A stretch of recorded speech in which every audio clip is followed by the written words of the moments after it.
हैं stock market के बारे में। और आप में से काफी लोगों ने कहा था कि भैया इसके ऊपर एक कोर्स बनाओ, तो एक कोर्स बना दिया है। आज हमारा पहला लेक्चर है, काफी लंबा होने वाला है। तो स्टार्ट करने से पहले एक एग्जांपल लेते हैं यार। हम सबको यार लाइफ में एक लग्जरी कार लेनी होती है, 50 लाख के करीब आती है यार आज के दिन। अब आप बोलोगे भैया मैं 20 साल का हूं, मेरे पास इतना बड़ा अमाउंट नहीं है। मैंने कहा एज्यूम करते हैं कि यार आप अपनी लाइफ लॉन्ग 30 साल काम करते हो और आप अपनी सेविंग्स करते हो। मैंने कहा 50 लाख की कार इन्फ्लेशन की वजह से, महंगाई की वजह से 6% की महंगाई लो तो कल को 2.87 CR की हो जाएगी 30 साल बाद। आप बोलोगे भैया इतना बड़ा नंबर मैं कैसे लाऊंगा 30 साल बाद।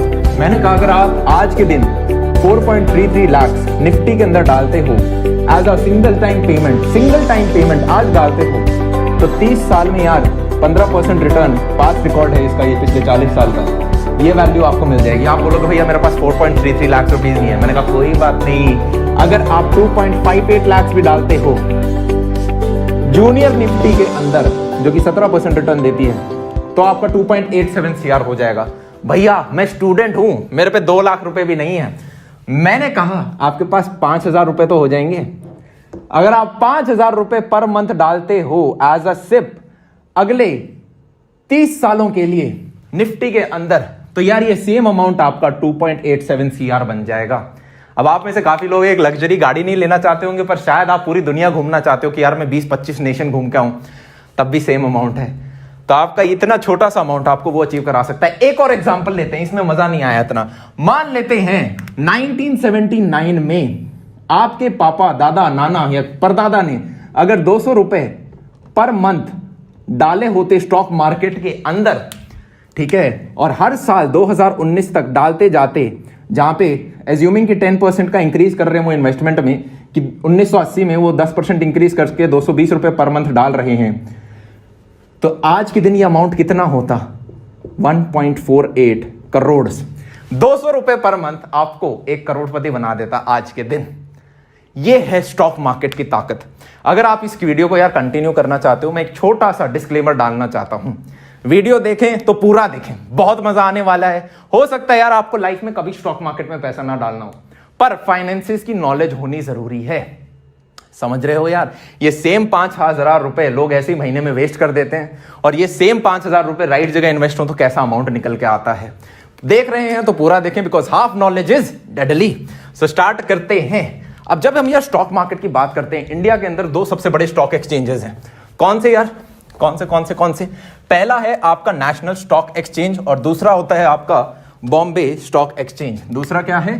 बॉम्बे स्टॉक एक्सचेंज, और पहला क्या है? National stock exchange. ये पुराना है, नेशनल स्टॉक एक्सचेंज नया है। मैंने कहा इसके अंदर कितनी है यार आपकी टॉप 30 कंपनीज जो हैं वो आती हैं। क्या आती हैं? टॉप 30 कंपनीज आती हैं। और इसके अंदर क्या आती हैं? टॉप 50 कंपनीज आती हैं। इन टॉप 30 कंपनियों का जो इंडेक्स होता है कि ये कैसा परफॉर्म कर रही हैं, उसको हम क्या बोलते हैं यार? सेंसेक्स। ये क्या है? एक इंडेक्स है। सिमिलरली ये टॉप 50 कंपनियां कैसा परफॉर्म कर रही हैं, उसको इंडेक्स को हम बोलते हैं निफ्टी इंडेक्स। सिमिलरली ये भी सेंसेक्स इंडेक्स है। भैया इंडेक्स का मैं मतलब नहीं समझा। मैंने कहा इसका मतलब ये है कि ये जो टॉप 30 कंपनियां हैं इंडिया की, इनको अगर मैं एक बैग में डाल दूं, ये बैग में डाल दिया, और मान लेते हैं आज के दिन इस बैग की वैल्यू 100 रुपए है, कल ये 101 रुपए हो जाती है, तो मैं क्या बोलूंगा कि सेंसेक्स 1% से इंक्रीज हो गया है। ये जो आप न्यूज में वैल्यू देखते हो, सेंसेक्स 1% ऊपर गया, 2% नीचे गया, क्या हमें उसका मतलब समझ में आ रहा है? सिमिलरली निफ्टी में भी जो टॉप 50 कंपनियां हैं, उनकी जो भी आज के दिन एक बैग में मैंने डाला, वैल्यू निकाली 100 रुपए है, कल ये 102 रुपए हो गई, तो मैं बोलूंगा 2% से इंक्रीज हो गई। ये चीज हमें समझ में आ रही है। किसी ने पूछा भैया मुझे कैसे पता चलेगा कि कोई कंपनी टॉप 30 में है या नहीं? कैसे पता चलता है? कौन बताता है? मैंने कहा जब कंपनियां बड़ी हो जाती हैं यार, तो उनको छोटे छोटे टुकड़ों में बांट दिया जाता है जो कि कहलाते हैं शेयर। तो एक कंपनी की वैल्यू, उसको हम यार मार्केट कैपिटलाइजेशन भी बोलते हैं, उसकी मार्केट कैपिटलाइजेशन या मार्केट वैल्यू भी बोलते हैं उसे। कैसे निकालते हैं? उसके एक शेयर की क्या वैल्यू है, उसके एक शेयर की value of 1 share into total number of share, कितने शेयर हैं। मैंने कहा लॉजिकल है, सब समझ में आ रहा है। अगर आज के दिन हम बात करें टॉप 30 कंपनीज में कौन आएगा भाई? रिलायंस आ जाएगा, ठीक है। उसके बाद हम नीचे ऐसे जाते जाएंगे, HDFC bank, Asian paints, ITC, ऐसे सारे के सारे हमारे टॉप 30 कंपनीज में आ जाएंगे। सिमिलरली टॉप 50 कंपनीज में क्या होते हैं, ये 30 कंपनियां तो होती हैं, साथ में 20 कंपनियां और होती हैं। क्या फील समझ में आ रही है हमें? बहुत ही बढ़िया। अब आप बोलोगे भैया तो आपने ये बताया अभी तक कि सेंसेक्स और निफ्टी जो हैं ये एक मीटर हो गए जो कि आपको स्टॉक मार्केट के बारे में बताते हैं कि टॉप 30 और टॉप 50 कंपनीज कैसे परफॉर्म कर रही है। मैंने कहा नहीं नहीं नहीं, ये तो है ही, साथ में मैं इस इंडेक्स से हमारी देश की क्या स्थिति चल रही है वो भी बता सकता हूं। एक आम आदमी जो है उसकी लाइफ में क्या स्थिति चल रही है हम वो भी डिस्कस कर सकते हैं। आप बोलोगे भैया कैसे? मैंने कहा एक सिंपल सा एग्जांपल लेते हैं। पहले कुछ वैल्यूज और शेयर्स हैं यार जो कि मैं आपके साथ डिस्कस करना चाहूंगा। सेंसेक्स कब स्टार्ट हुआ था यार? 1979 के अंदर स्टार्ट हुआ था। अब जब भी हम स्टार्ट करते हैं, जैसे मैंने यहां पे एक 100 वैल्यू ली थी ना, बेस वैल्यू, सिमिलरली उन्होंने भी यार 1979 अप्रैल में एक बेस वैल्यू ली थी 100, और उसके बाद हर साल देखते गए कि यार 100 के ऊपर गया, नीचे गया, कैसे जा रहा है, और अकॉर्डिंगली आपका एक ग्राफ कुछ प्लॉट करते गए। अगर हम आज की बात करें तो ये वैल्यू आपको पता है कितनी है? आप शॉक हो जाओगे। मैंने कहा एक चार्ट बनाने की कोशिश करते हैं। अगर आपने 1979 के अंदर ये 100 रुपए लगाए होते तो 1989 अप्रैल में ये 760 रुपए हो चुके होते। 10 साल बाद 1919 अप्रैल 1 को यही अमाउंट 3686 हो चुका होता। यही अमाउंट 2009 में 10,348 हो चुका होता। यही अमाउंट 2019 में 39,140 हो गया होता। ये मैं 1 अप्रैल की बात कर रहा हूं। और अगर अभी हम 2020 की बात करें, जब कोरोना आ गया है, तो मार्केट 39 से 32,424 पे, अभी वैल्यू चेंज हो सकती है, पे ड्रॉप हो गया है। क्या मैं यूं कह सकता हूं कि अगर मैंने 100 रुपए लगाए थे जनाब, ये 390 गुना हो गए हैं। ये 390 गुना हो गए हैं भैया। कोरोना को भी काउंट करो, मैंने कहा 320 गुना हो गए हैं। और जिन लोगों को, अभी हम पूरा कोर्स पढ़ेंगे तो आपको समझ में आएगा कि ये चीज टेम्पररी है, ये तो अपॉर्चुनिटी है, यहां तो पैसा लगाना चाहिए। क्यों? क्योंकि अभी वही सेम चीज हम आगे बात करेंगे सस्ते में, कल को इनकी वैल्यू बढ़ने वाली है। एक और एसेट लें यार जिसमें लोग बहुत पैसा डालते हैं। वो एसेट क्या है? वो है गोल्ड। मान लो 1979 के अंदर आपने गोल्ड में पैसा डाला होता तो आज के दिन 2019 तक वो चीज 45 टाइम्स हो गई होती। इनफैक्ट अब आप कोरोना में देखोगे, कोरोना तक 45 से ज्यादा हो गई होती। क्यों? क्योंकि गोल्ड एक ऐसी करेंसी है जिसकी वैल्यू तब बढ़ती है जब दुनिया में डर होता है। जैसे कोरोना के दौरान यार लोगों का रुपए पे से इंटरेस्ट मतलब भरोसा हट गया कि यार पता नहीं रुपया ऊपर नीचे जा सकता है, बैंक डूब सकते हैं, तो गोल्ड में पैसा लगाओ, गोल्ड की वैल्यू बढ़ गई। क्या ये चीज समझ में आ रही है हमें? थोड़े थोड़े चार्ट समझ में आ रहे हैं। What is the power of investing feel आ रही है। तो ये ग्राफ कुछ इस प्रकार से होता है यार। आज अगर हम देखें तो ये 2019 में अगर 39,000 पे था, आज ये कुछ ऐसे यहां पे 32,000 पे पहुंच गया होगा। अब यार यहां पे हमारी एक परसेंटेज निकलती है जिसे हम बोलते हैं CAGR, compound annual growth return, compound annual growth rate, CAGR। अगर मैं यहां पे चेक करूं यार, इधर से लेके इधर तक हमारी जो CAGR रही है, मेरे को नहीं दिख रहा, पता आपको पता या नहीं, यहां दिख रहा है या नहीं, 15% रही है। ठीक है, टू बी प्रिसाइज ये 15 नहीं रही, ये 16% रही है, 16.1। ठीक है, 16% रही है। ग्रेट, ये हमें थोड़े थोड़े फैक्ट समझ में आ रहे हैं। अब मैंने अभी थोड़ी देर पहले कहा था क्या कि यार ये जो सेंसेक्स इंडेक्स है और जो निफ्टी इंडेक्स है ये आपको बताते हैं कि देश के आम आदमी की जिंदगी की स्थिति कैसी है। ये कैसे पता चलता है? मैंने कहा इसके लिए हमें एक कॉन्सेप्ट समझना पड़ेगा जिसे हम बोलते हैं जीडीपी, जो कि हमने शायद 9th-10th में इकोनॉमिक्स में पढ़ा भी था, राइट? तो जीडीपी क्या होती है यार? जीडीपी होती है कि यार आपकी total value of product, bore नहीं करूंगा पर लिखना तो पड़ेगा, टोटल वैल्यू ऑफ प्रोडक्ट, ठीक है, and services produced in a country. ठीक है, ऐसी कुछ बकवास लिखी होती है। ठीक है, बेसिकली क्या मतलब है इसका मतलब ये है कि इस देश के अंदर जितनी भी चीजें हैं, इस पेन से लेके, इसके मैंने 20 रुपए दिए, इस कैमरे के लेके, आपने अपनी गाड़ी खरीदी उसका पैसा, आप अपने स्कूल में पैसा डाल रहे हो उसका पैसा, सारी जितनी भी ट्रांजैक्शन हुई है, सर्विसेज हुई हैं, या जो कुछ भी हमने प्रोड्यूस करा है, मैन्युफैक्चर किया है, उसकी वैल्यू क्या निकल के आ रही है, वो हम बोलते हैं जीडीपी। एक यार रेट भी होता है, जीडीपी रेट, वो डिफरेंट है, उसकी हम बात करेंगे बाद में। अब मैंने कहा अगर हम इंडिया की जीडीपी की आज के दिन बात करें तो ये कितनी है? 3 ट्रिलियन डॉलर। भैया ये कितना होता है? मैंने कहा डॉलर को 70 मान लेते हैं, ये 3 है। ट्रिलियन कितना है? ये है 1 लाख करोड़। सो क्या मैं बोल सकता हूं हमारे देश की जीडीपी आज के दिन 210 लाख करोड़ है? ये चीज हमें समझ में आ रही है। अब मैंने कहा मैं एक और चीज आपको बताना चाहता हूं क्या कि यार ये जीडीपी किस कारणवश ग्रो करती होगी। भाई 3 ट्रिलियन आज है। आज से अगर मैं पहले चला जाऊं 1980 के अंदर तो उतनी नहीं थी। उस दौरान आई गेस 180 बिलियन डॉलर या इतनी कुछ थी। हर साल बेसिकली बढ़ रही है। तो बढ़ने के कारण क्या होते हैं? मैंने कहा बढ़ने के कारण 2 ही होते हैं। क्या होते हैं? जीडीपी बढ़ने के कारण 2 ही होते हैं। पहला होता है कि आप प्रोडक्शन बढ़ा दो। पहला क्या है कि आप प्रोडक्शन बढ़ा दो, जितनी चीजें कंज्यूम और प्रोड्यूस कर रहे थे वो बढ़ा दो। दूसरा क्या होता है?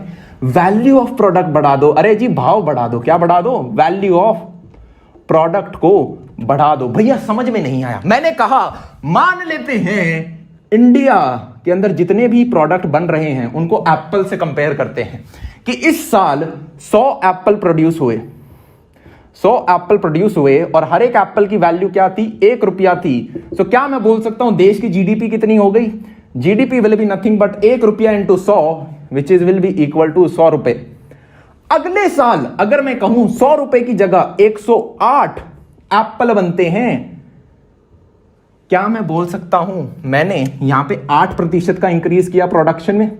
दिख गया सबको? और मैंने कहा कि 1 रुपये की जगह ₹1.06 रुपया हो गया है हर एक एप्पल का वैल्यू। सो क्या मैं बोल सकता हूं यहां पे 6% का इंक्रीज आया है? इन दोनों को जब मैं मल्टीप्लाई करूंगा मेरी जीडीपी कितनी निकल के आ रही है? ये आएगी 114.4। क्या मैं बोल सकता हूं कि मेरी जीडीपी जो है वो 14% से इंक्रीज हुई है? अब यहां पे बहुत एक इंपॉर्टेंट ध्यान देने वाली बात है जो कि मैं अभी आपको बताने वाला हूं। क्या ये जो 14% निकल के आया है यार, इसे हम बोलते हैं नॉमिनल ग्रोथ रेट। क्या बोलते हैं इसे? Nominal GDP growth rate. अब ये जो नॉमिनल है ये क्या होती है? Real GDP growth rate plus inflation. भैया समझ नहीं आया क्या कह रहे हो? मैंने कहा ये जो 14% था, क्या मैं बोल सकता हूं this is real GDP. Real GDP क्या हुआ? इन्फ्लेशन को हटा के जो बचता है कि 6% तो जनाब महंगाई बढ़ गई थी, असली में तो जीडीपी 8% बढ़ी है। तो जो आप न्यूज़पेपर में परसेंटेज देखते हो वो ये 8% नंबर होता है, वो 14% नहीं होता। मुझे पता है आज के दिन यार आपकी जीडीपी एकदम डाउन जा रखी है, बट ये एक सिर्फ एग्जांपल है जो कि मैं शो कर रहा हूं और प्रेजेंट वैल्यूज को नहीं दर्शाता है। अब मैंने कहा क्या आपने बैंक की एफडी के बारे में सुना है? मैंने कहा हां जी। उसका भी एक एग्जांपल लेते हैं और समझने की कोशिश करते हैं, बहुत मजा आएगा। मैंने कहा बैंक एफडी यार कितनी होती हैं? क्या देती हैं आज के दिन? 6% देती हैं, 6.5% देती हैं। मैंने कहा आज के दिन इन्फ्लेशन तो सेम रहेगा बैंक एफडी के लिए भी 6%। मान लेते हैं एक बैंक अगर 8% का रिटर्न दे रहा है, क्या मैं बोल सकता हूं 6 तो भाई इन्फ्लेशन है। रियल में तो आपको 2% का ही ग्रोथ मिल रहा है एक एफडी के अंदर। क्या ये चीज हमें समझ में आ रही है? क्या ये चीज हमें समझ में आ रही है? पर बैंक हमें क्या बोलता है? बैंक बोलता है भाई 8% रिटर्न दे रहे हैं आपको, और जब जीडीपी की बात आती है तब ये वाली रियल वैल्यू दिखाता है, और यहां पे बैंक हमें नॉमिनल वैल्यू दिखाता है। ये चीज समझ आ रही है? अब यहां पे मैंने जोर इसलिए दिया है क्योंकि मैंने एक वीडियो बनाया था how to be financially independent, और इस वीडियो के अंदर मैंने एग्जाम्पल में बैंक एफडी की रेट 8% ले ली थी, और ज्यादा भी नहीं तो 1000-1500 कमेंट्स इसके ऊपर थे कि जनाब आपने 8% एफडी कैसे ली? 6.5% होती है मार्केट के अंदर। मैंने कहा मैंने इन्फ्लेशन भी तो हाई लिया है। आज के दिन इन्फ्लेशन 6% थोड़ी ना है। जब ये वैल्यू कम होती है आपको समझना पड़ेगा यार मार्केट कैसे वर्क करता है। सेबी ने गाइडलाइंस दे रखी है कि आपका जो इन्फ्लेशन है, इन्फ्लेशन यार जिन लोगों को नहीं पता उन लोगों को मैं बताना चाहूंगा। इन्फ्लेशन होता है महंगाई कितनी बढ़ रही है। सेबी की गाइडलाइंस के अकॉर्डिंग 4 ± 2% होना चाहिए। Just for an example reference मैं बताना चाहूंगा 2018 में हमारा इन्फ्लेशन कितना था यार? This was nothing but 4.86%। वहीं 2017 की अगर मैं बात करूं ये कितना था? 2.49%। वहीं अगर और नीचे 2016 की अगर मैं बात करूं दिस वाज नथिंग बट 4.94%। और वहीं अगर मैं 2015 की बात करूं तो ये कितनी वैल्यू थी? This was 5.87%। अब आप यहां पे देख सकते हो कि ये जितनी भी मेरी वैल्यूज आई हैं ये 4 ± 2% की रेंज में आई हैं। क्या ये हमेशा यहीं रहती है? मैंने कहा ना ना ना ना, हमेशा यहां नहीं रहती। अगर मैं कुछ सिंपल एग्जांपल लूं जैसे कि 1969 में ये सेम वैल्यू -0.58% थी। मतलब आज जो चीज 100 रुपए की है अगले साल वो 100 में से 0.58 रुपीज कम की मिलेगी। सिमिलरली मैंने कहा 1974 की अगर मैं बात करूं तो उस साल 28.6% था, जो कि आज तक हाईएस्ट है, कि आज 100 रुपए की अगले साल 128 की मिलेगी। पर अगर हम पिछले 4-5 साल का देखें और सेबी की गाइडलाइंस देखें तो 4 + -2 रहता है। और इसमें भी वर्स्ट केस मैंने ले लिया कि यार चलो बड़ा सा बड़ा 6% की इंक्रीज हो रही होगी। आपको समझना पड़ेगा एफडी 8 क्यों होगी। एफडी 8 मैंने इसलिए ली थी जस्ट फॉर एन एग्जांपल, इसलिए क्योंकि यार अगर महंगाई ही 6% से बढ़ रही है, आप बैंक में पैसा तब डालोगे जब बैंक आपको इससे ज्यादा कुछ रेट देगा।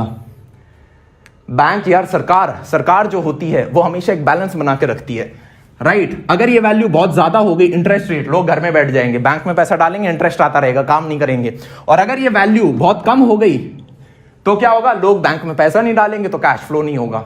तो सरकार को एक बैलेंस बनाना पड़ता है। तो जब मैंने उस एग्जांपल में 8% लिया था, मैंने इन्फ्लेशन भी महंगी ली थी, राइट। आई होप हमें कुछ फंडे क्लियर हो रहे हैं यहां पे। अब इस बोर्ड को यार हम मिटा देते हैं, ठीक है, ये चीज हमें समझ में आ गई रियल जीडीपी क्या होता है। अब यार एक और चीज है जो कि हमें समझनी पड़ेगी, और उसको हम क्या बोलते हैं यार, मार्केट कैप। क्या बोलते हैं उसे, मार्केट कैप। भैया मार्केट कैप का मतलब क्या है। मार्केट, आपने देखा होगा यार अगर आप न्यूज़पेपर वगैरह पढ़ते हो तो, मार्केट कैप अपॉन जीडीपी ऐसा कुछ बोला जाता है। जीडीपी तो भैया हमें समझ में आ गया, what is this market cap. मैंने कहा जितनी भी लिस्टेड कंपनीज हैं, सिर्फ टॉप 30 या 50 नहीं, जितनी भी कंपनीज हैं उन सब की मार्केट वैल्यू को अगर मैं ऐड कर दूं, समेशन ऑफ ऑल, समेशन मतलब addition of market value of all listed companies, जितनी भी कंपनीज हैं, अपॉन जीडीपी, आपको पता है ये वैल्यू कितनी आती है। एज्यूम करो कि देश की जीडीपी जो है वो 100 रुपए है और इन सभी कंपनीज की जो वर्थ मैंने जोड़ी वो 99 रुपीज है, तो ये वैल्यू कितनी आ जाएगी, 99/100 विच विल बी 99%।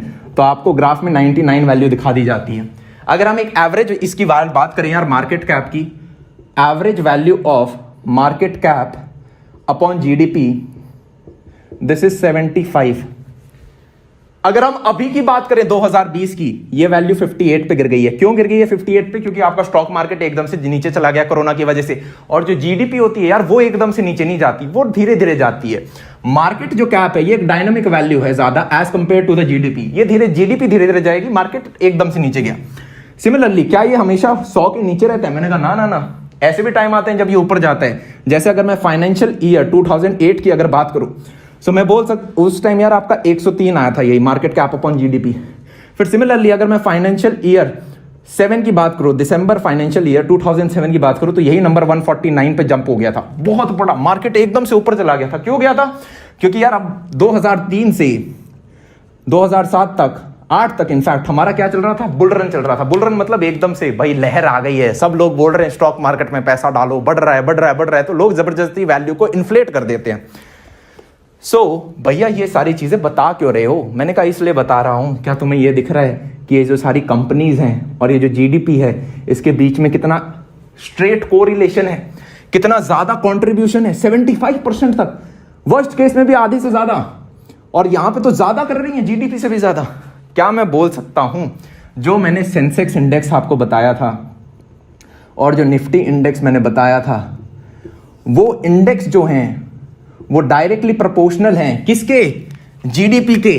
क्या मैं बोल सकता हूं, एक आम आदमी की क्या जिंदगी चल रही है वो आपको बताते हैं। जैसे अभी स्टॉक मार्केट डाउन चल रहा है तो आप देख सकते हो यार अपनी सराउंडिंग के अंदर लोगों को एम्प्लॉयमेंट का इशू हो रहा है, ठीक है, काम रोज नहीं हो पा रहा है, काम में बहुत रुक गया है, पैसा रुक चुका है। सो आपको स्टॉक मार्केट क्या है, डाउन भी है, इंडेक्स भी आपके सारे के सारे डाउन आ रखे हैं। आई होप हमें कुछ चीजें समझ में आ रही हैं। अब यार इसी चीज को हम आगे लेके चलते हैं। अब होता क्या है, अब वॉरेन बफेट ने यार एक चीज कही है कि the skill and knowledge required to earn money in the long run is absolutely zero, is nearly zero. Warren Buffett यार वो आदमी है जो कि बादशाह है इन्वेस्टमेंट की दुनिया का। और जब वो व्यक्ति कह रहा है कि जब आप स्टॉक मार्केट में बहुत लंबे समय के लिए खेलते हो, 20 साल, 30 साल, 40 साल, तो भैया आप पैसा कमाओगे ही कमाओगे। क्यों? क्योंकि भाई लॉन्ग रन में उनका कहना है कि the skills required and knowledge required to earn money is nearly zero. कोई भी व्यक्ति कमा सकता है। अब आप बोलोगे भैया कोई भी व्यक्ति कमा सकता है, मैं तो अपने पड़ोस में 25 लोगों को जानता हूं जो कि भाई 2 लाख रुपए के कर्ज में या पता नहीं क्या स्टॉक मार्केट में डूब के आ गए। मैंने कहा यार सुनो, वो डूबे हैं क्योंकि उन्होंने ज्यादा लंबा गेम नहीं खेला है। यहां पे मैं आपके साथ कुछ फैक्ट्स शेयर करना चाहूंगा। वॉरेन बफेट ने एक चीज और ही कही है यार, the future generation no matter what the future generation will always lead a better life than the previous generation. इसका मतलब क्या है यार कि जो हमारी अगली जनरेशन होगी उसके पास हमसे ज्यादा सुविधाएं होंगी, हमसे ज्यादा वो खर्च कर सकती होगी। अगर आप आज से 50 साल पहले यार कंपेयर करो, 100 साल पहले, 200 साल पहले, 500 साल पहले, तो लोग एक जगह से दूसरी जगह ऊंट पे बैठ के जाते थे या पैदल जाते थे। पर आज के दिन आपके पास 2 व्हीलर, 4 व्हीलर और बुलेट ट्रेन तक आ चुकी हैं, राइट। वहीं पे अगर आप 200 साल पहले जाओगे तो लोग टेलीफोन भी नहीं होता था, चिट्ठियां भेजते थे। आज के दिन भाई व्हाट्सएप जा रहे हैं। सो ये एकदम से इंप्रूवमेंट आया है और हम बोल सकते हैं कि सिमिलरली यार आगे भी इंप्रूवमेंट आएगा। अब आप बोलोगे भैया देखो कोरोना आ गया, क्या गारंटी है कि कल को आएगा या नहीं आएगा। मैंने कहा जनाब आज से अगर हम हजारों साल पहले भी चले जाएं ना, तो हम ह्यूमन स्पीसी ऐसी हैं कि एक समय ना हुआ करता था यार जब हमारा शेर भी शिकार कर लिया करता था, ठीक है। जो जानवर वगैरह हैं जंगल के वो भी हमें मार दिया करते थे। पर आज के दिन हम फूड चेन के टॉप पे आ गए हैं। क्यों आ गए हैं? बीच में कितने सारे पेंडेमिक आए, बीच में कितने सारे तूफान आए, फेमीन्स आए, बीमारियां आई, पता नहीं क्या क्या हुआ, सरकारें बदली, तख्ता पलट हुए, ठीक है, डिक्टेटरशिप आई, सारी चीजें हुई। बट ह्यूमन रेस है वो प्रीवियस जनरेशन से एक बेटर जनरेशन निकल के आई। तो no matter what the future generation will always lead a better life until unless outer space से आके एक चीज गिर जाए, ठीक है। और उस केस में तो यार सारे लोग मर जाएंगे। चीज हमें समझ में आ रही है? या न्यूक्लियर बॉम्ब हो गए तो उस केस में जो आपने घर में पैसा रख रखा है वो भी किस काम का, राइट। स्टॉक मार्केट डूबेगा तो आप भी वैसे सभी खत्म होगा, राइट। अनटिल अनलेस हम बहुत ही कुछ एक्सट्रीम की बात नहीं कर रहे। No matter what the future generation will always lead a better life. So मैंने कहा क्या मैं बोल सकता हूं अगर ऐसा है तो क्यों ना मैं अपना पैसा इंडिया पे लगा दूं। भैया इंडिया पे पैसा कैसे लगाते हैं? मैंने कहा इंडिया पे पैसा लगाने का मतलब है जीडीपी पे पैसा लगा दो। और जीडीपी पे पैसा लगाने का मतलब है, मैंने अभी मार्केट कैप का कॉन्सेप्ट बताया कि कितना उनका ज्यादा कंट्रीब्यूशन होता है। मेरा बोलना है कि आप अपना पैसा सेंसेक्स और निफ्टी इंडेक्स पे डाल दो।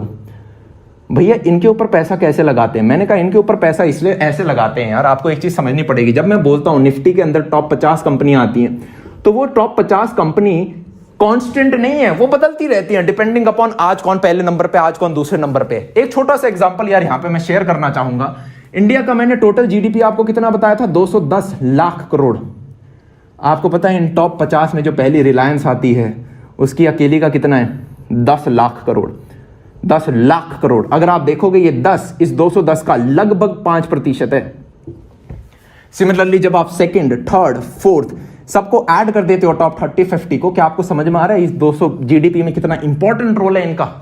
सो मैंने कहा ओके तो अगर मैं इन 50 कंपनियों में डाल दूं पैसा तो कल को मेरे को अमीर बनना है ही, कल को मेरा पैसा बढ़ेगा ही बढ़ेगा। किसी ने पूछा भैया व्हाट इफ कल को रिलायंस डूब गई? काफी लोग गालियां निकालेंगे क्योंकि उन्होंने शेयर खरीद रखे। मैं जस्ट एक एग्जांपल ले रहा हूं, नहीं डूब रही है बट एज्यूम कर लेते हैं कि एज्यूम करते हैं ये नहीं है। मैंने कहा निफ्टी का मतलब ही ये है, अगर ये चीज हट गई तो इसकी जगह जो फर्स्ट पे आएगी अब वो 50 कंपनी में आएगी। भैया मैं समझा नहीं। आज से अगर हम काफी साल पहले की बात करें 1980 की, तो यार हमारी टॉप कंपनीज होती थी हिंदुस्तान मोटर्स, ठीक है, ओसवाल केमिकल्स। पर आज के दिन वो टॉप 50 कंपनीज में नहीं है। चीज समझ में आ रही है? तो बेसिकली ये पूरे टाइम बदलता रहता है डिपेंडिंग अपॉन ऊपर कौन आ रखा है, राइट। तो आप हमेशा देश की टॉप क्रीम में डाल रहे हो। इंडिया बढ़ेगा, जीडीपी बढ़ेगी, ये बढ़ेगा तो आपका पैसा भी बढ़ेगा। अब आप बोलोगे भैया जब मैंने ये वीडियो खोला था तो मैंने इस उम्मीद से खोला था कि आप मुझे ये बताओगे कि यार अमन कि यार तो इस सेक्टर में पैसा डाल दे, आप फार्मा में डाल दो, कोरोना आ रखा है एकदम से ग्रो कर रहा है, या फिर ये पर्टिकुलर स्टॉक पकड़ो या ये वाले म्यूचुअल फंड्स पकड़ो, इसमें पैसा डालो। मैंने कहा मैं ऐसा कुछ नहीं बताऊंगा। बताएंगे, हम डिस्कस करेंगे आने वाले कोर्सेज में, पर अभी इसलिए नहीं बताऊंगा। क्यों? क्योंकि जनाब क्योंकि फ्यूचर मेरे को नहीं पता। और अगर आपको कोई बोलता है उसको फ्यूचर किसी को पता है तो वो झूठ बोल रहा है। किस व्यक्ति को पता था कि यार कोरोना आ जाएगा? आप में से कुछ बोलेंगे नहीं भैया कुछ लोगों ने गेस कर लिया था कि पेंडेमिक आने वाला है। मैंने कहा गेस कर रखा था कि पेंडेमिक आएगा, कब आएगा, कौन सा आएगा, क्या बीमारी होगी, ये तो किसी को नहीं पता था। और उससे स्टॉक मार्केट पे क्या असर पड़ेगा, कौन से सेक्टर ऊपर जाएंगे। फार्मा का तो नोन था, बाकी सेक्टरों में किस में बूम अप नीचे जाएगा नहीं पता था। आज से 50 साल पहले अगर हम जाएं तो किसको पता था कि आज के दिन यार हमारी जो टेक्नोलॉजी है, मोबाइल हो गए, इंटरनेट हो गए, इसमें है पैसा सारा का सारा। तो हम कैसे गेस कर सकते हैं आज से 20 साल बाद, 30 साल बाद, जैसे वॉरेन बफेट ने कहा है कि 20, 30, 40 साल में कोई भी व्यक्ति पैसा डूब नहीं सकता अगर वो ढंग से थोड़ा सा दिमाग लगाए। और थोड़े से दिमाग का मतलब है वो अपने देश में पैसा डाल दे। इंडिया की जीडीपी में अगर आप पैसा लगाते हो आपका पैसा नहीं डूबता, पर आप इंडिविजुअल स्टॉक को पकड़ते हो, आपको नहीं पता कि वो कल को ऊपर जाएगा नीचे जाएगा। अब आप बोलोगे भैया काफी लोग इंट्राडे ट्रेडिंग करते हैं और बहुत पैसा कमाते हैं, मैं अपने घर में किसी को जानता हूं। मैंने कहा हाँ, पर जनाब इसमें नॉलेज चाहिए, स्किल चाहिए और टाइम चाहिए। आपके पास तीनों में से कौन सी है? नॉलेज और स्किल। नॉलेज आप एक्वायर कर सकते हो, स्किल आप प्रैक्टिस से एक्वायर कर सकते हो, टाइम है आपके पास। 1000 अगर लोग अभी देख रहे हैं उनमें से 1-2 व्यक्ति ही है जो फुल टाइम ये बनना की सोच रहा है। तो बाकी जो जितने भी 999 लोग हैं उनको मैं बोलता हूं नो नॉलेज इन्वेस्टर। क्या है वो? नो नॉलेज इन्वेस्टर, जिनके पास ज्यादा नॉलेज नहीं है ना समय है। क्यों? क्योंकि आपको अपनी लाइफस्टाइल भी जीनी है यार। 1 सेकंड के 200वें हिस्से में ट्रांजैक्शन हो रही होती हैं, ऊपर नीचे चीजें हो रही होती है, आप कितना देखोगे मार्केट को। मैंने कहा सबसे सेफ बेट होती है आप इंडिया में जीडीपी में डाल दो। और अगर आपने डाला होता, अगर मैं पिछले फैक्ट्स देखूं तो हमें लगभग 16% का रिटर्न मिला है, जो कि आपके बैंक के 7% या आपके चाहे गोल्ड के 10, रियल स्टेट के 10 से 12% से बहुत बड़ी एक वैल्यू होती है। अब मैंने कहा यहां पे अभी मैं कुछ कंक्लूड नहीं कर रहा हूं यार, थोड़ा अभी और आगे इसे लेके चलते हैं। होता क्या यार, मार्केट में काफी बार है ना वैल्यूज इन्फ्लेट हो जाती हैं। भैया मार्केट आप अगेंस्ट क्यों हो इंट्राडे ट्रेडिंग या इन सब के? मैंने कहा अगेंस्ट नहीं हूं, मैं तो सिखाऊंगा थोड़े दिनों बाद में। मैं बस कुछ फैक्ट्स आपको बताना चाहता हूं। क्या मैंने लास्ट वीडियो में यार रियल स्टेट के बारे में आपको कुछ बताया था और मैंने एक एग्जांपल लिया था गुड़गांव का। गुड़गांव के अंदर कमर्शियल प्रॉपर्टीज का मैंने एग्जांपल लिया कि 2001 में यार अगर वहां पे 100 रुपए किसी प्रॉपर्टी की वैल्यू थी, 2003 में वही वैल्यू कितनी हो गई थी यार? 300 रुपए हो गई थी। और 2009 के एंड तक वही वैल्यू कितनी हो गई थी? 1200 हो गई थी। और 2014 के एंड तक वही वैल्यू कितनी हो गई थी? 1400 रुपए हो गई थी। और वही 2015 के एंड तक कितनी हो गई थी यार? वो हो गई थी 1500 रुपए। क्या आप यहां पे देख सकते हो? अगर मैं आपका ध्यान लाऊं, शुरुआत के 9 साल में 12 टाइम्स पैसा बढ़ गया है। अगर मैं रिटर्न निकल के आऊं तो 33% रिटर्न आ रहा है। कहां स्टॉक मार्केट का 16%, कहां 33%? मैंने कहा जनाब वैल्यूज जबरदस्ती इन्फ्लेट कर दी गई हैं। सबने कहा रियल स्टेट में पैसा डाल दो, पैसा डाल दो, तो जो चीज 100 रुपए की थी उसे 120, महंगाई बढ़ रही है, प्रॉफिट मिलेगा 120, 140, 150, 200 रुपए तक दिए। 1200 रुपए जनाब जिस चीज के दिए हैं वो 1200 की है ही नहीं। और ये बबल जो होता है यार, ये आज नहीं तो कल फटता है। और यहां का आप सीधा एग्जांपल देख सकते हो कि अगले 10 साल में 1200 से 2 गुना भी नहीं हुआ। जहां 12 गुना हुआ था अब 2 गुना भी नहीं हुआ, 1200 से सिर्फ 1500 गया। अगर मैं इधर देखूं तो सिर्फ 3% रिटर्न आया है। अगर मैं पूरा एक एवरेज निकालूं तो अभी 15% रिटर्न आया है। और अभी इसे और जाने दो, और फैक्ट्स आने दो, आप देखोगे कि यार इन द लॉन्ग रन एक सिंपल चीज यार मैंने जो लास्ट वीडियो में भी समझाई थी कि कोई भी प्रॉपर्टी है, यहाँ पे प्रॉपर्टी से यार कंफ्यूज मत होना। प्रॉपर्टी हो गए, स्टॉक्स हो गए, कॉन्सेप्ट समझ में आना चाहिए। किसी भी प्रॉपर्टी की जो प्राइस होती है यार वो उसके पी रेशियो पे डिपेंड करती है इनटू इट्स अर्निंग। भैया पी रेशियो क्या होता है? लास्ट वीडियो में मैंने बताया था, आगे भी इस सीरीज में बताएंगे, डोंट वरी। ये चीज यार लगभग कांस्टेंट रहती है। अर्निंग से ही आपकी प्राइस ऑफ प्रॉपर्टी बढ़ती है। अब अर्निंग आपकी यार डिपेंड करती है सैलरी पे, कि सैलरी आपकी किस हिसाब से बढ़ रही है। हर व्यक्ति की सैलरी लगभग 10% से बढ़ती है। अगर सैलरी 10% से बढ़ती है, क्या मैं बोल सकता हूं रेंट भी यार 10% से बढ़ेगा? अगर रेंट 10% से बढ़ेगा तो क्या मैं बोल सकता हूं यार प्रॉपर्टी की जो वैल्यू है वो भी लॉन्ग रन में 10 से 12% ही बढ़ेगी? और गूगल पे सर्च कर लो, यही वैल्यू आती है 10 से 12%। ये 15% भी अभी और 10 से 12 होने के चांसेस हैं। क्या चीज हमें समझ में आ रही है? वॉरेन बफेट ने क्या कहा है? वॉरेन बफेट ने क्या कहा है कि लॉन्ग रन में एक कंपनी के स्टॉक की वैल्यू क्या होती है वो इस बात पे निर्भर करती है कि लॉन्ग रन में वो कितना रेवेन्यू जनरेट कर रही है, उसका वैल्यू क्या है। अगर आप हर दिन उसकी ट्रेडिंग देखोगे, हर दिन तो यार ऐसी ही है, वो उसको इन्फ्लेट कर देंगे, किसी दिन नीचे आएगा फिर ऊपर चला जाएगा, नीचे आएगा, आप बैठ के ऐसे देखते रहो उसको। आपके पास जिंदगी में अगर और कोई काम नहीं है तो आप बैठ के देखते रहो, पर आपके पास एक लाइफ है, आपके पास एक फैमिली, आपके पास और लोग हैं, और यहां से एक अच्छा रिटर्न आता है। जब आप सेंसेक्स निफ्टी में डालते हो, एक बार पैसा डालते हो और भूल जाओ 30 साल के लिए, फिर नहीं देखना कि कहां ऊपर जा रहा है कहां नीचे जा रहा है। 30 साल बाद निकालना, वैल्यू बड़ी मिलेगी। क्यों? क्योंकि हमारा देश ग्रो करेगा और human species as a whole grow करेगी। सिर्फ इंडिया की बात नहीं हो रही यहां पे। ये चीज हमें समझ में आ रही है, ठीक है। तो किसी व्यक्ति ने यहाँ पे 33% पे यार डाला होता, ठीक है, उस व्यक्ति को पैसा और मिल रहा है। इंट्राडे ट्रेडिंग क्या है बेसिकली, आप थोड़े दिनों के लिए जो टाइम में पैसा डालते हो वो है क्या बेसिकली, आपने इस दौरान पैसा डाला, आपको 33% रिटर्न मिला, आपने इस दौरान बच गए तो आपको सिर्फ 33 मिला।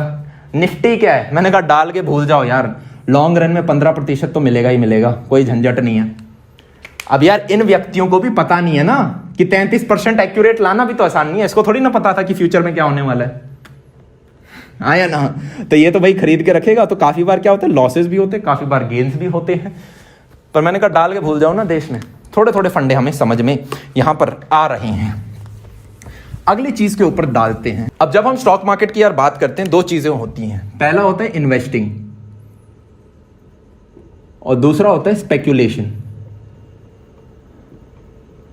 भैया इन्वेस्टिंग क्या होती है, इन्वेस्टिंग होती है आपने कहीं पे पैसा इन्वेस्ट किया, वो अब आपकी एसेट हो गई है और अब वो आपके लिए कुछ प्रोड्यूस कर रही होगी, राइट, दिस इज इन्वेस्टमेंट। जैसे आप घर में पैसा लगाते हो तो हर दिन यार भारी मुंह लगा के नहीं खड़े रहते ना कि यार आज क्या वैल्यू हो गई, ऊपर गई नीचे गई तो अकॉर्डिंगली बेच देता हूं। तो ये होती है यार इन्वेस्टमेंट। स्पेक्यूलेशन क्या होती है कि आप मार्केट को जज करने की कोशिश करते हो कि आज ऊपर जाएगा या आज नीचे जाएगा। अब यार रियलिटी ये है कि मार्केट में जितने भी गुरुज बैठे हैं, मैं ये नहीं कह रहा उन्हें नॉलेज है, पर मैं ये कह रहा हूं कि वो फ्यूचर प्रेडिक्ट भी नहीं कर सकते। चीज आपको समझ में आ रही है?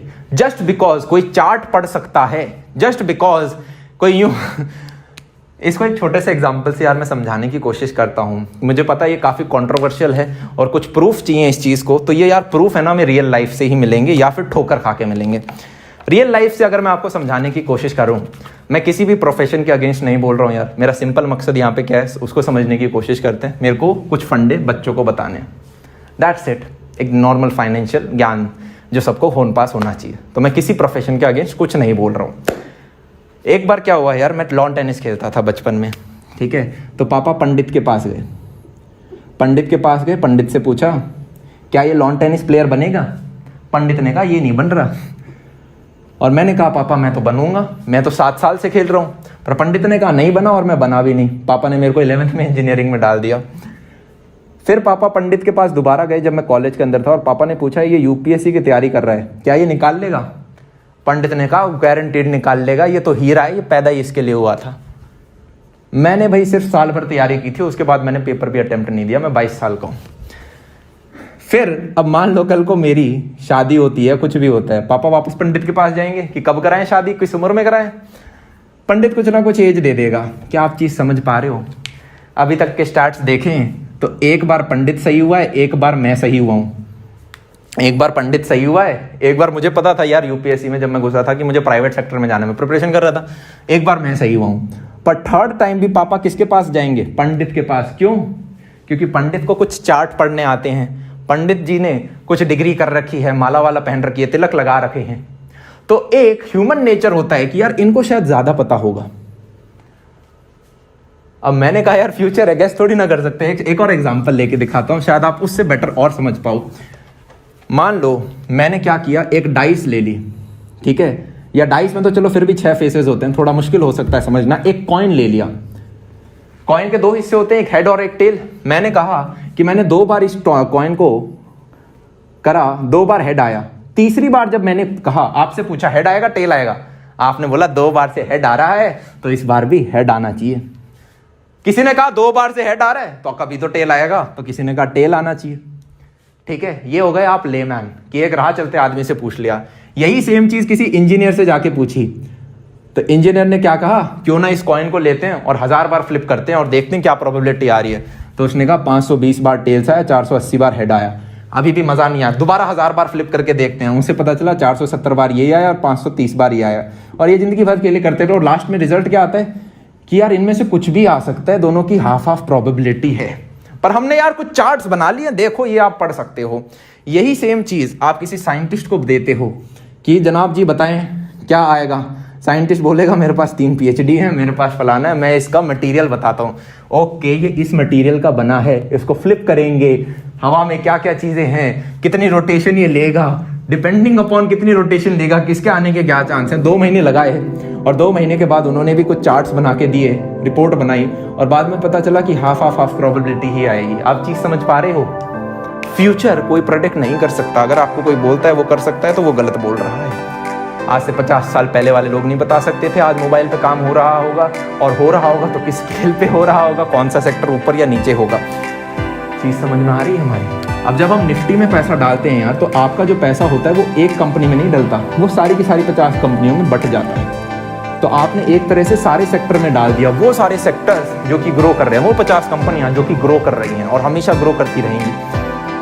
ठीक है, चीज समझ में आ रही है? जैसे ही कोई फ्लॉप हुई इसमें से, वो हट जाएगी और इसकी जगह कोई दूसरी आएगी, तो आपका पैसा हमेशा टॉप 50 में लग रहा है। देश में पैसा लगा दिया हमने। आई होप आज की क्लास में हमें कुछ चीजें क्लियर हो गई होंगी मार्केट के बारे में। आने वाली क्लासेस में हम थोड़ा और डेप्थ कवर जाएंगे, थोड़ी और चीजें कॉम्प्लेक्स हो सकती हैं, पर मजा जरूर आएगा। तो इसी के साथ आज की क्लास यार यहीं समाप्त करते हैं। आई एम सॉरी अगर मैंने किसी को ऑफेंड किया हो तो, और अगर आपको ये क्लास पसंद आई हो, थोड़ी लंबी हो गई थी, बोरिंग हो गई थी यार, ठीक है, क्योंकि लंबी क्लास है, काफी दिनों से ली नहीं होंगी, आप में से काफी उन्हें कॉलेज के अंदर है हम, पर यार ये सारी जो फाइनेंशियल नॉलेज है ये बहुत ज़रूरी है। ठीक है, रियल लाइफ में बहुत ज़रूरी होती है।